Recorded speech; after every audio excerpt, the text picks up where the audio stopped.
Capítulo 3. La madriguera. Ron, exclamó Harry, encaramándose a la ventana y abriéndola para poder hablar con él a través de la reja. Ron, ¿cómo has logrado que Harry se quedó boquiabierto al darse cuenta de lo que veía? Ron sacaba la cabeza por la ventanilla trasera de un viejo coche de color azul turquesa que estaba detenido, ni más ni menos que en el aire, sonriendo a Harry desde los asientos delanteros. Estaban Fred y George, los hermanos gemelos de Ron, que eran mayores que él.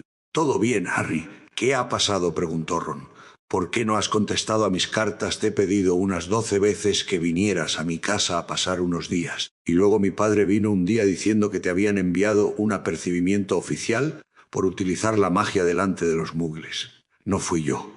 Pero ¿cómo se enteró? Trabaja en el ministerio», contestó Ron. «Sabes que no podemos hacer ningún conjuro fuera del colegio».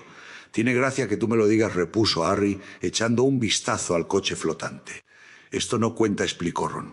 «Solo lo hemos cogido prestado. Es de mi padre. Nosotros no lo hemos encantado, pero hacer magia delante de esos muggles con los que vives no he sido yo, ya te lo he dicho. Pero es demasiado largo para explicarlo ahora. Mira, puedes decir en Hogwarts que los Dursley me tienen encerrado y que no podré volver al colegio, y está claro que no puedo utilizar la magia para escapar de aquí, porque el ministro pensaría que es la segunda vez que utilizo conjuros en 3 días, de forma que deja de decir tonterías», dijo Ron. «Hemos venido para llevarte a casa con nosotros. Pero tampoco vosotros podéis utilizar la magia para sacarme. No la necesitamos», repuso Ron, señalando con la cabeza hacia los asientos delanteros y sonriendo. «Recuerda a quién he traído conmigo. Ata esto a la reja», dijo Fred, arrojándole un cabo de cuerda. «Si los Dursley se despiertan, me matan», comentó Harry, atando la soga a uno de los barrotes. Fred aceleró el coche. «No te preocupes», dijo Fred, «y apártate». Harry se retiró al fondo de la habitación, donde estaba Hedwig, que parecía haber comprendido que la situación era delicada y se mantenía inmóvil y en silencio. El coche aceleró más, y de pronto, con un sonoro crujido, la reja se desprendió limpiamente de la ventana mientras el coche salía volando hacia el cielo. Harry corrió a la ventana y vio que la reja había quedado colgando a solo 1 metro del suelo. Entonces Ron fue recogiendo la cuerda hasta que tuvo la reja dentro del coche. Harry escuchó preocupado, pero no oyó ningún sonido que proviniera del dormitorio de los Dursley. Después de que Ron dejara la reja en el asiento trasero, a su lado, Fred dio marcha atrás para acercarse tanto como pudo a la ventana de Harry. «Entra», dijo Ron. «Pero todas mis cosas de Hogwarts, mi varita mágica, mi escoba, ¿dónde están?», guardadas bajo llave en la alacena de debajo de las escaleras. «Y yo no puedo salir de la habitación». «No te preocupes», dijo George desde el asiento del acompañante. «Quítate de ahí, Harry». Fred y George entraron en la habitación de Harry, trepando con cuidado por la ventana. «Hay que reconocer que lo hacen muy bien», pensó Harry cuando George se sacó del bolsillo una horquilla del pelo para forzar la cerradura. «Muchos magos creen que es una pérdida de tiempo aprender estos trucos muggles», observó Fred. «Pero nosotros opinamos que vale la pena adquirir estas habilidades, aunque sean un poco lentas». Se oyó un ligero que la puerta se abrió. «Bueno, nosotros bajaremos a buscar tus cosas. Recoge todo lo que necesites de tu habitación», y vedándoselo a Ron por la ventana susurró George. «Tened cuidado con el último escalón, porque cruje», les susurró Harry mientras los gemelos se internaban en la oscuridad. Harry fue cogiendo sus cosas de la habitación y se las pasaba a Ron a través de la ventana. Luego ayudó a Fred y a George a subir el baúl por las escaleras. Oyó toser al tío Vernon. Una vez en el rellano, llevaron el baúl a través de la habitación de Harry hasta la ventana abierta. Fred pasó al coche para ayudar a Ron a subir el baúl, mientras Harry y George lo empujaban desde la habitación. Centímetro a centímetro, el baúl fue deslizándose por la ventana. Tío Vernon volvió a toser. «Un poco más», dijo jadeando Fred, que desde el coche tiraba del baúl. «Empujad con fuerza». Harry y George empujaron con los hombros y el baúl terminó de pasar de la ventana al asiento trasero del coche. «Estupendo. Vámonos», dijo George en voz baja. Pero al subir al alféizar de la ventana, Harry oyó un potente chillido detrás de él, seguido por la atronadora voz de tío Vernon. «Esa maldita lechuza, me olvidaba de Hedwig». Harry cruzó a toda velocidad la habitación al tiempo que se encendía la luz del rellano. Cogió la jaula de Hedwig, volvió velozmente a la ventana y se la pasó a Ron. Harry estaba subiendo al alféizar cuando tío Vernon aporreó la puerta y ésta se abrió de par en parte, una fracción de segundo. Tío Vernon se quedó inmóvil en la puerta, luego soltó un mugido como el de un toro furioso y abalanzándose sobre Harry, lo agarró por un tobillo. Ron, Fred y George lo asieron a su vez por los brazos y tiraban de él todo lo que podían. Petunia, bramó tío Vernon. Se escapa, pero los Weasley tiraron con más fuerza, y el tío Vernon tuvo que soltar la pierna de Harry. Tan pronto como éste se encontró dentro del coche y hubo cerrado la puerta con un portazo, gritó Ron: «Fred, aprieta el acelerador», y el coche salió disparado en dirección a la luna.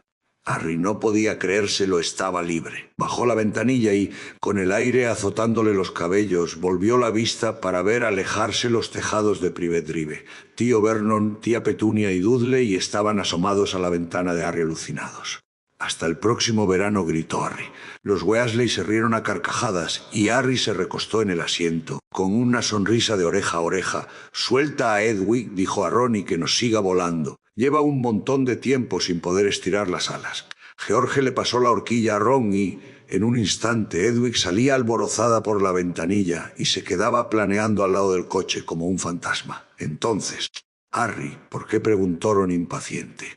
«¿Qué es lo que ha ocurrido?». Harry les explicó lo de Dobby, la advertencia que le había hecho y el desastre del pudín de violetas. Cuando terminó, hubo un silencio prolongado. «Muy sospechoso», dijo finalmente Fred. «Me huele mal», corroboró George. «Así que ni siquiera te dijo quién estaba detrás de todo». «Creo que no podía», dijo Harry. «Ya os he dicho que cada vez que estaba a punto de irse de la lengua, empezaba a darse golpes contra la pared». Vio que Fred y George se miraban. «¿Creéis que me estaba mintiendo?», preguntó Harry.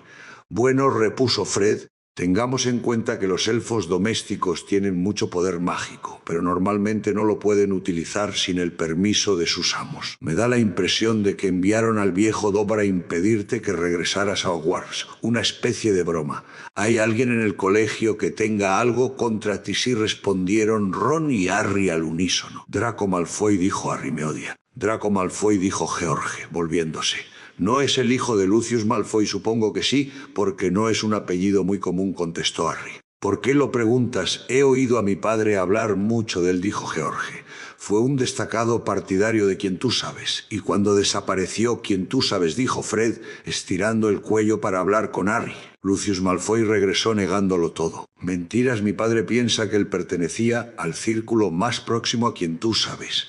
Harry ya había oído estos rumores sobre la familia de Malfoy, y no le habían sorprendido en absoluto. En comparación con Malfoy, Dudley Dursley era un muchacho bondadoso, amable y sensible. «No sé si los Malfoy poseerán un elfo», dijo Harry.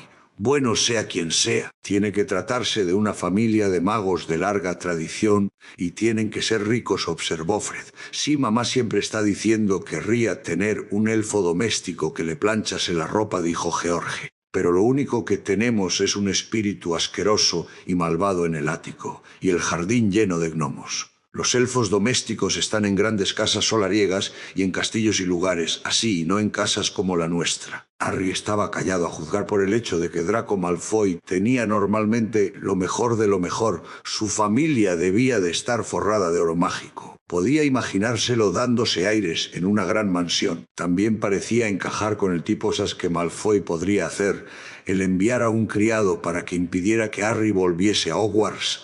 Había sido un estúpido al dar crédito a Dobby de cualquier manera. «Estoy muy contento de que hayamos podido rescatarte», dijo Ron.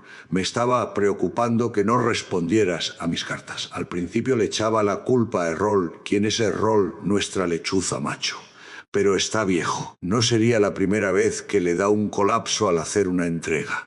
Así que intenté pedirle a Percy que me prestara a Hermes, quien la lechuza que nuestros padres compraron a Percy cuando lo nombraron prefecto», dijo Fred desde el asiento delantero. «Pero Percy no me la quiso dejar», añadió Ron. «Dijo que la necesitaba él. Este verano Percy se está comportando de forma muy rara», dijo George, frunciendo el entrecejo. «Ha estado enviando montones de cartas y pasando muchísimo tiempo encerrado en su habitación. No puede uno estar todo el día sacando brillo a la insignia de prefecto». «¿Te estás desviando hacia el oeste?», Fred añadió, señalando un indicador en el salpicadero. Fred giró el volante. «¿Vuestro padre sabe que os habéis llevado el coche?», preguntó Harry, adivinando la respuesta.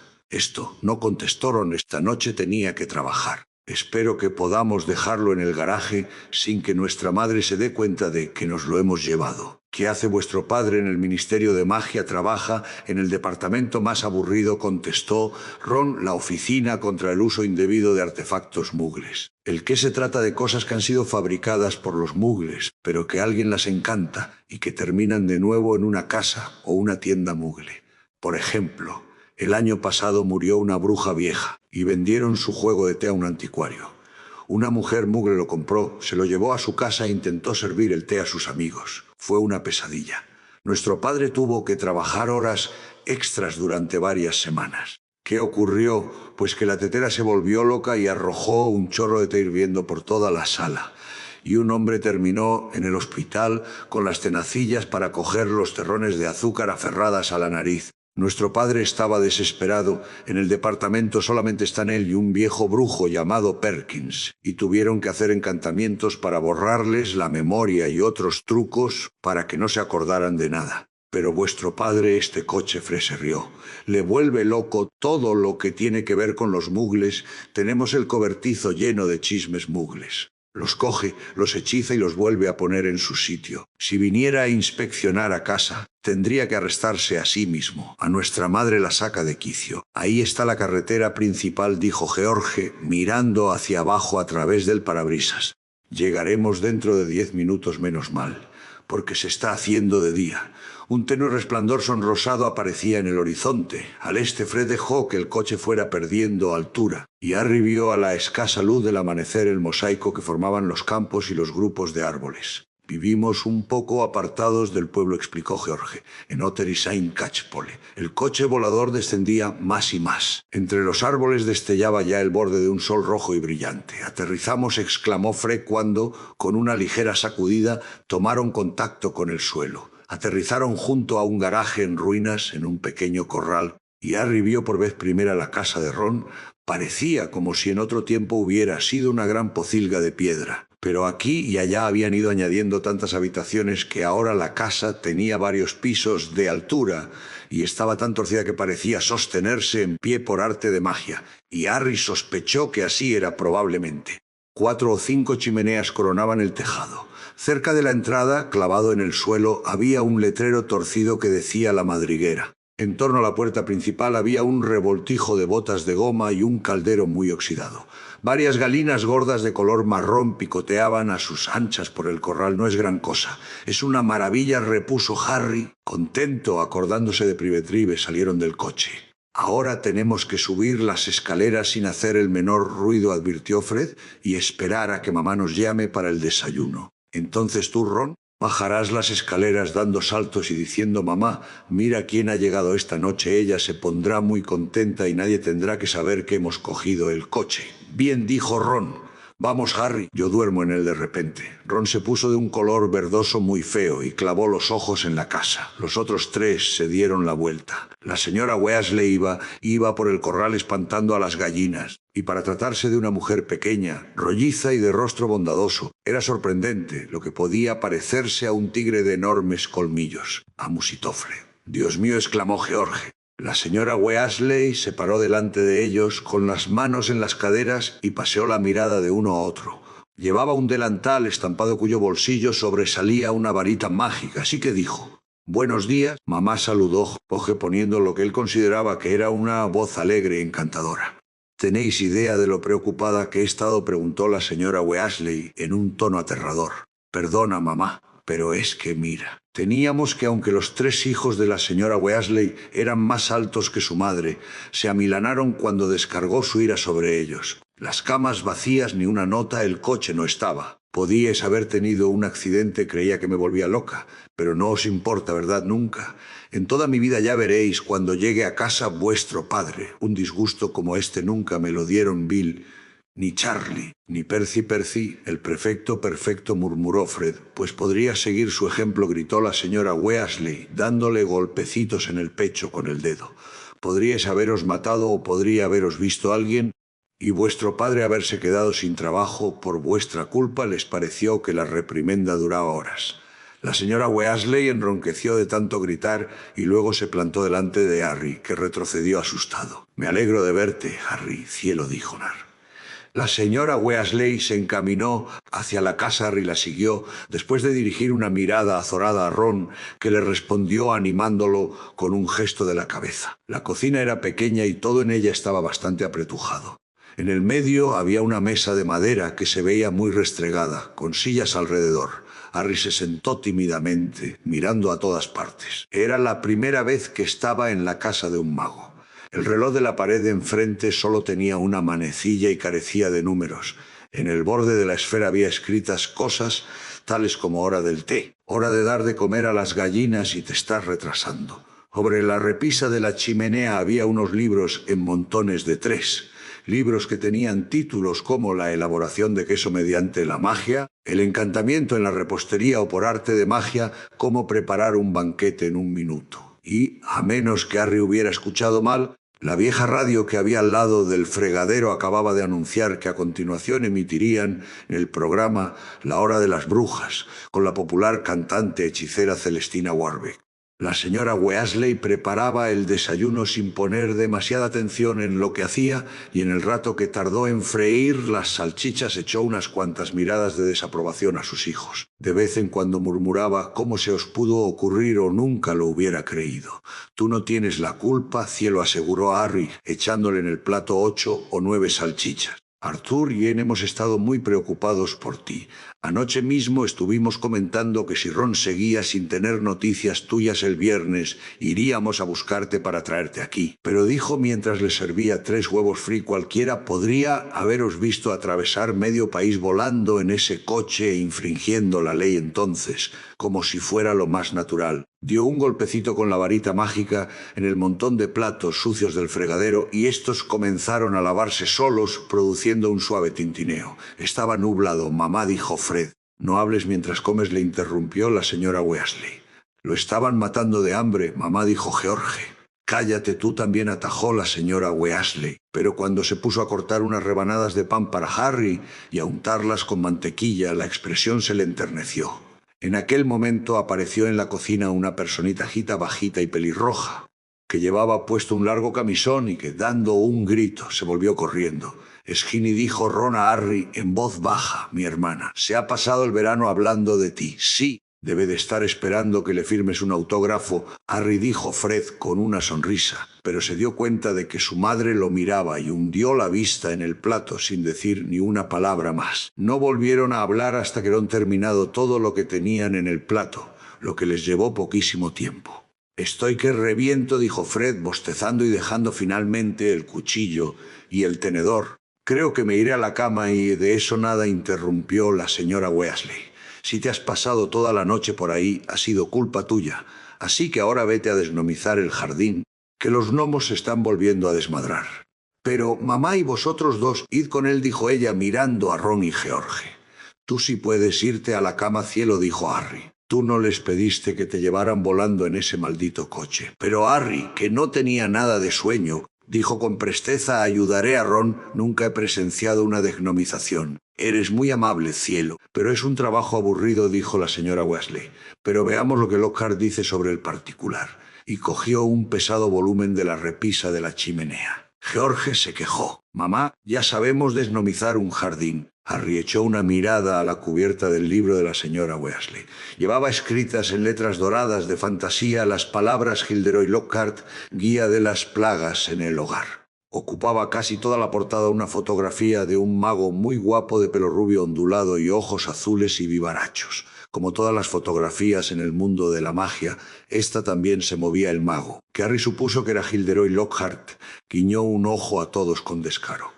La señora Weasley le sonrió abiertamente. «Es muy bueno», dijo ella, «conoce al dedillo todas las plagas del hogar». «Es un libro estupendo, a mamá le gusta», dijo Fred, en voz baja pero bastante audible. «No digas tonterías, Fred», dijo la señora Weasley, ruborizándose. «Muy bien, si crees que sabes más que Lockhart, ponte ya a ello. Pero si queda un solo gnomo en el jardín, cuando yo salga», entre quejas y bostezos, los Weasley salieron arrastrando los pies, seguidos por Harry. El jardín era grande y le pareció que era exactamente como tenía que ser un jardín.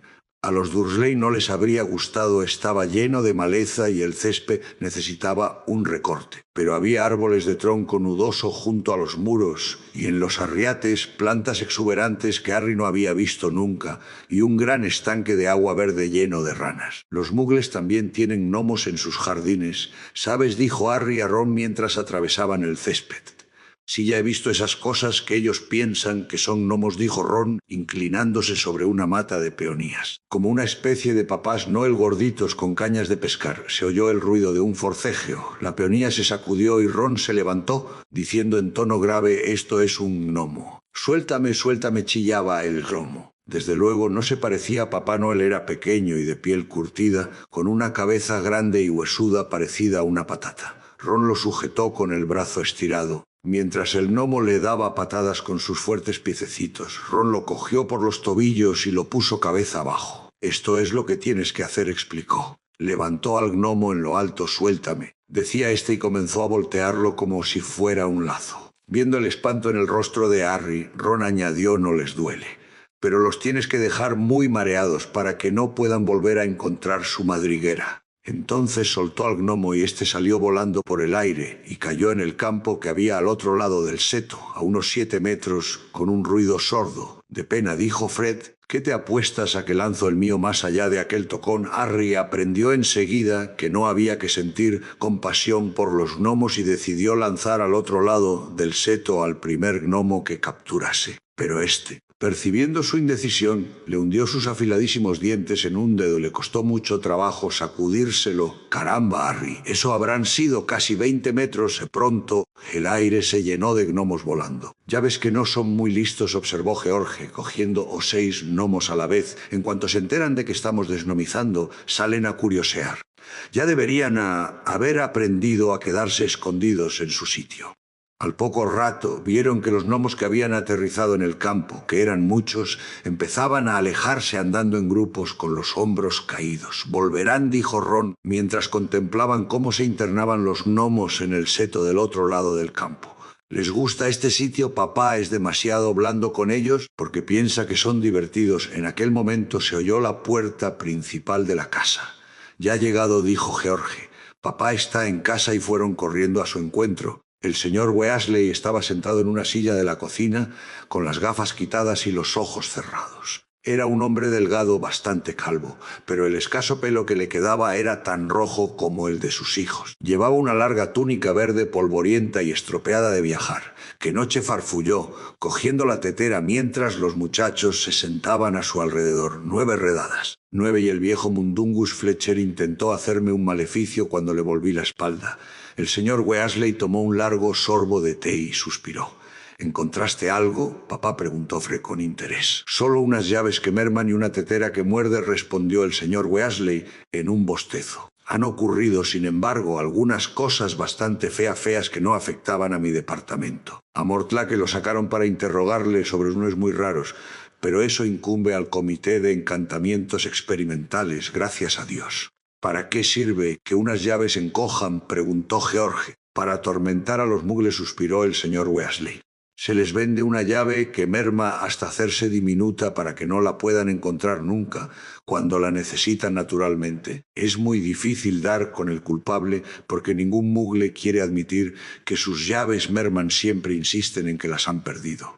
Jesús, no sé de lo que serían capaces para negar la existencia de la magia, aunque la tuvieran delante de los ojos, pero no os creeríais las cosas que a nuestra gente le ha dado por encantar, como coches. Por ejemplo, la señora Weasley había aparecido blandiendo un atizador como si fuera una espada». El señor Weasley abrió los ojos de golpe y dirigió a su mujer una mirada de culpabilidad. «Coches, Molly». «Cielo, sí, Arthur, coches», dijo la señora Weasley, con los ojos brillándole. «Imagínate que un mago se compra un viejo coche oxidado y le dice a su mujer que quiere llevárselo para ver cómo funciona, cuando en realidad lo está encantando para que vuele».